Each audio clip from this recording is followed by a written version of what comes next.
এটা ওই কিতাব মানে কোন কিতাব? জুড়ে বলে কোরআন। আল্লাহ বলে এটা ওই কিতাব যে কিতাবের মধ্যে ভুল তো দূরের কথা, সন্দেহের অবকাশ নাই। যদি বিসমিল্লাহ বা থেকে মিনাল জিন্নাতি ওয়ান নাস এই সিন পর্যন্ত 30 পারা 114টি সূরার ভিতরে যদি কেউ একটিও পড়ো অবিশ্বাস করে, শুধু অবিশ্বাস না ভুলের সন্দেহ করে, তাহলে তার ঈমান থাকবে। আল্লাহ বলেন এটা ওই কিতাব যেই কিতাবের মধ্যে ভুল তো দূরের কথা, সন্দেহের অবকাশ নাই। তারপর আল্লাহ বলেন হুদাল লিল মুত্তাকিন,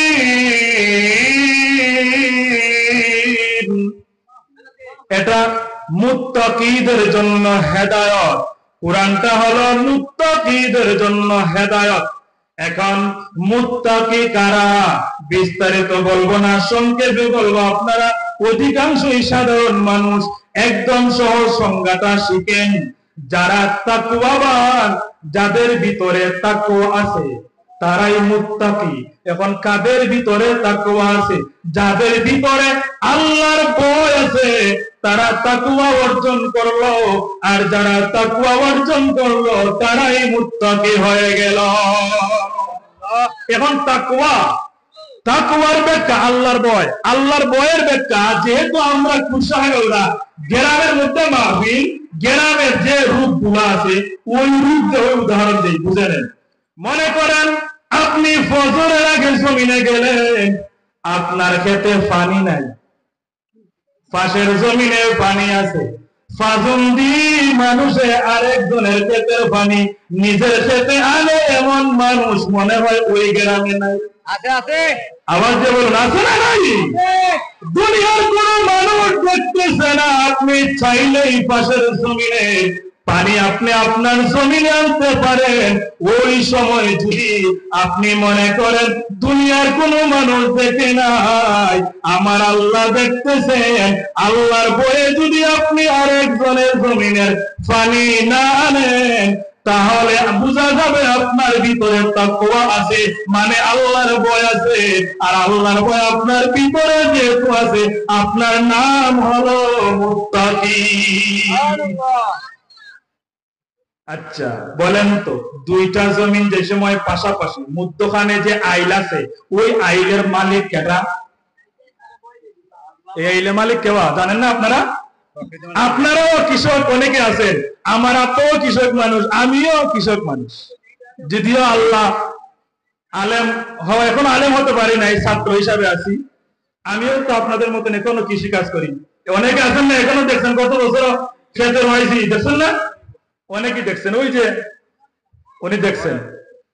বলেন তো আপনারাও তো আমাকে যদি বাংলা সংজ্ঞা জানেন, দুই জমিনের মধ্যখানে যে আইল, ওই আইলের মালিক কে? যার জমিনটা উপরে, মানে উজানে, গ্রাম্য ভাষায় উজানে, মানে উপরে যার ক্ষেত, আইলের মালিক সে। আপনারা দেখছেন কি না জানি না, আমি দেখছি যেই ব্যক্তির ক্ষেত উজানে সে হলো আইলের মালিক, যার ক্ষেত নিচে মানে নিচু জায়গায় সে ওই আইলের মালিক নাই। কিন্তু আইল খাটার সময়, আপনারা কি বলেন আইল খাটারে? খাজা কাটা, কথা বলেন না, কথা বলেন না, খাজা কাটা।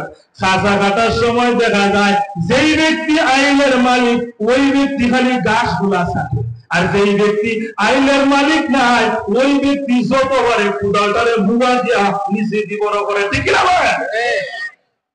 আবার উজানের বেটায় আয়া যদি হয় দেখি তা হয়, আমি তো খালি গাছটা তুললাম, কথা বলেন। আর যদি একটু ক্ষমতাশালী হয় তো উজানের বেটায় ডরাই মাত্র মাতলে আইল তো হারছে, আরো উল্টা হয় খাইতে নি না যাইতে। আপনি চাইলে ক্ষমতা আছে, চাইলে আরেক পেটার আইল ফাড়তে পারেন।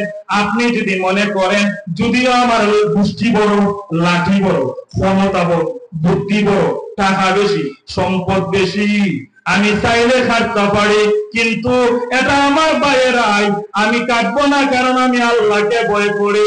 মানে বুঝা গেল আপনি আল্লাহকে ভয় করেন, আর আল্লাহকে ভয় করেন মানে আপনার ভিতরে তাকওয়া আছে, আর তাকওয়া আছে মানে আপনি মুত্তাকি। এখন একটা সিজন চলে ধানের ব্যবসা, কথা বলে ধানের ব্যবসার সিজন না?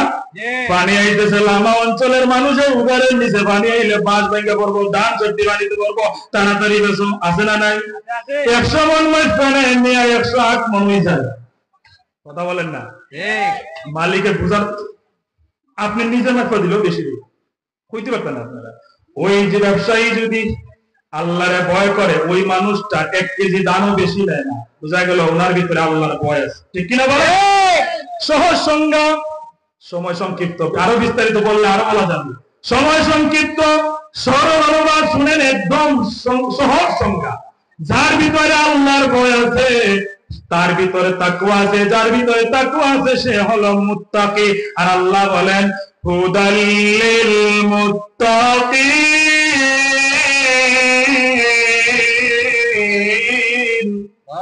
এই কোরআনটা হলো, এই কিতাবটা হলো মুত্তাকিদের জন্য হেদায়েত। এখন আসুন, মুত্তাকিদের কিছু গুণাবলী আছে। কর্তৃপক্ষ যারা আছেন, আমার সময় শেষ হলে সাথে সাথে সিগন্যাল দিবেন, আমি শেষ করে দেব ইনশাআল্লাহ। এখন মুত্তাকিদের কিছু গুণাবলী আছে, দেখেন। আপনার লম্বা দাড়ি নাই, আপনার লম্বা টুপি নাই, লম্বা জামা নাই, আপনি রিস্কা বান, ঠেলা গাড়ি বান, টমটম চালান, রাজ কাম করেন, রঙের কাজ করেন, প্রতিদিন পরিশ্রমের কাজ করেন, লম্বা পাঞ্জাবি পরলে কিন্তু ওইসব পরিশ্রমের কাজ করা সম্ভব, কথা বলে সম্ভব নেই। লম্বা জামা রাজ কাম করতে পারবেন? আপনার লম্বা টুপিও নাই, লম্বা জামাও নাই, আপনার লম্বা দাড়িও নাই, তবুও আপনি মুত্তাকিদের গুণাবলী যদি জানেন, আপনি যতই রিস্কার ড্রাইভার, টেলার ড্রাইভার, টমটমের ড্রাইভার, রাজকাম করনেওয়ালা, মাটির কাম করনেওয়ালা, দিনমজুরি হন না কেন, মুত্তাকিদের গুণাবলী যদি আপনার ভিতরে থাকে, তাহলে আপনি বুঝে নেবেন আপনি একজন মুত্তাকি। আসুন সংক্ষেপে আলোচনা। মুত্তাকিদের গুণাবলীর মধ্যে 1 নাম্বার গুণাবলী হলো, আল্লাহ বলেন আল্লাযীনা ইউমিনুনা বিল গায়ব। মুত্তাকিদের প্রথম নাম্বার গুণাবলী হলো তারা অদৃশ্যে বিশ্বাস করে। মুত্তাকিরা অদৃশ্যে, কথা বলেন, অদৃশ্যে বিশ্বাস করে, মানে যা দেখা যায় না তাই বিশ্বাস করে। আল্লাহকে, এখানে আমরা যারা আছি, আল্লাহকে কি আমরা কেউ দেখেছি? কিন্তু বিশ্বাস আছে না নাই? আল্লাহ কয়জন? আল্লাহ কেবল কয়জন? আল্লাহ বলেন আল্লাহু আহাদ। মুহাম্মদ সাল্লাল্লাহু আলাইহি সাল্লাম আপনি বলুন আল্লাহ এক। অদৃশ্যে বিশ্বাস করা মানে আল্লাহ এক বিশ্বাস করা। মুত্তাকিদের দ্বিতীয় নাম্বার গুণ, ওয়া ইউকিমুনাস সালাহ। মুত্তাকি তো তারা যারা নামাজ কায়েম করে। তৃতীয় নাম্বার গুণ, আল্লাহ বলেন ওয়া মিম্মা রাযাকনাহুম ইউনফিকুন। মুত্তাকি তো তারা যাদেরকে আল্লাহ যা রিজিক দিয়েছেন তা থেকে আল্লাহর রাস্তায় ব্যয় করে। এখন বলে আল্লাহর রাস্তায় রিজিক মানে কি? হালাল যত উপার্জন আছে সবকিছু আল্লাহর পক্ষ থেকে রিজিক। আর আল্লাহ বলেন ওই রিজিক থেকে আল্লাহর রাস্তায় ব্যয় করো। যারা অদৃশ্যে বিশ্বাস করে, নামাজ কায়েম করে এবং আল্লাহর দেওয়া রিজিক থেকে আল্লাহর রাস্তায় ব্যয় করে, এই 3টা গুণ যাদের ভিতরে আছে তারা হলো মুত্তাকি। আরো 3টা গুণ আছে, বলার কি সময় আছে না শেষ? আল্লাহ পাক যেন আমাদেরকে এই গুণাবলী অর্জন করার তৌফিক দান করেন এবং মুত্তাকি হওয়ার। রাব্বিল আলামিন। আসসালামু আলাইকুম ওয়া রাহমাতুল্লাহ। ধন্যবাদ। মুবারকবাদ।